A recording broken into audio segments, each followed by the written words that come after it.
What's up, ladies and gentlemen? Devin and John here from Method Endeavors, and today we're going to do some threshold shooting. Beautiful. Let's get into it. All right, so here's our threshold, makeshift threshold with some bad guys inside in 110-degree heat. So we're going to go over 3 things and make it quick for you so that you can train on your own. So we're going to work beginner, intermediate, and advanced in regards to threshold shooting. Some things to point out here. When we're lining up, we have no buzzer. It's kind of on you for this. Dead. He's down before we even did it. He's down before we downed him. Damn it. So we're going to talk about threshold shooting from beginner, intermediate, and advanced. This is going to be a deliberate clearance type. It's not dynamic. This is something where you're going to take nice and slow, what we talk about in class. So we're in a live fire setting. Some things to consider as we go through this is where I'm kind of going. For example, when you see me do it, I'm not walking straight across the threshold like this. I'm more taking a half moon. I like to say if you got space, use it. So as with anything that we teach, this is just another tool in your toolbox. We want to ask people viewing this, why is it something that we might teach and something that you might need to learn and or implement? We're practicing our follow through as well, meaning we're entering the threshold and we're hitting that hard corner that, isn't here, but we're practicing as if we're hitting that hard corner. So one thing we preach about in class is safety manipulation, especially in this type of environment. We're not going to come up to this threshold with safety off. That's just not how we do things. So we're going to, when I see the target, safety off, shoot, back on if I need to, and then safety off, shoot. Again, just working our safety over and over again. So you'll see as we progress through this at various speeds that maybe once the safety is off, it remains off while John is panning. But we're going to do 3 different levels, 3 different speeds for you so that you can kind of see and get familiar with all of them.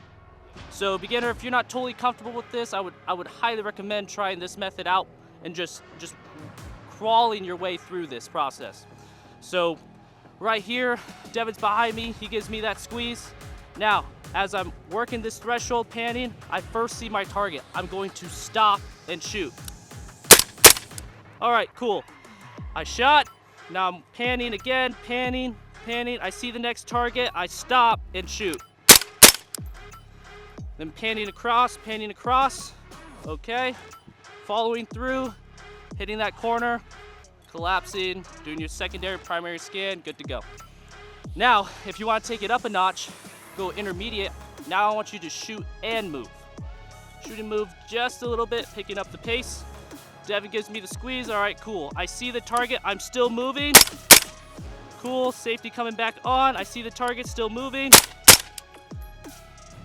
Following through with it. Primary, secondary. One other thing that you guys will see as the 2-man is I'm assessing my distance and I'm assessing what John is doing. I saw that he engaged.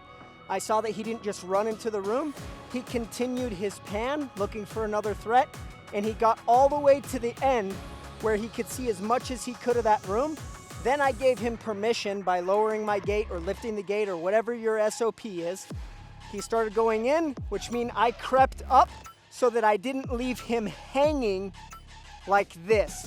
So just to give you an example, now we have these opposing sectors. I lower it. I'm gonna get up so that I'm right on his ass. I don't wanna let him do this where he enters the room by himself. There's just another consideration, something for you guys. He enters and then I take a step and enter. That's a little bit of time that I don't wanna waste where he could be exposed. There's just something that we teach and these questions that we ask so that you can ask it to yourself and that you can be a little better or you can challenge it or whatever, but it's good information to have. So advanced is you're picking up the pace from intermediate and shooting in a more rapid succession and moving in more rapid. Trying to train your brain to process stuff and keep it moving. What John is doing is incrementally increasing the speed, not just to be faster for speed's sake. What he's doing is processing more. So he's able to process more faster. That way it shortens the time it takes him to engage or not engage, depending on if it's a threat or it's not. He's just keeping it a smooth, nice flow without stopping or holding up the train. What he's also doing is being predictable for me. I'm right here. Everything's the same, guys. We're just picking it up a notch. So Devin gives me that nice squeeze. I'm moving, shooting.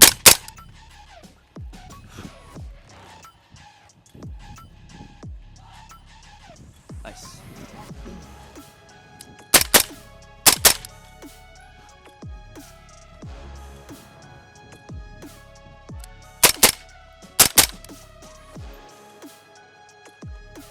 That was just a demo. Again, this isn't a master class like 4, 5, 6 month course on CQB. This is just a quick video with some tips that you can train at home. We recommend using the Mantis system, but it really doesn't come into play and you really don't get that effect until you're doing it for real with live fire. So find somewhere. We have a place in the desert, lease a space, lease a range that'll let you do it, and train this stuff. Train it, let us know what you think. We'll catch you guys later. Have a good weekend.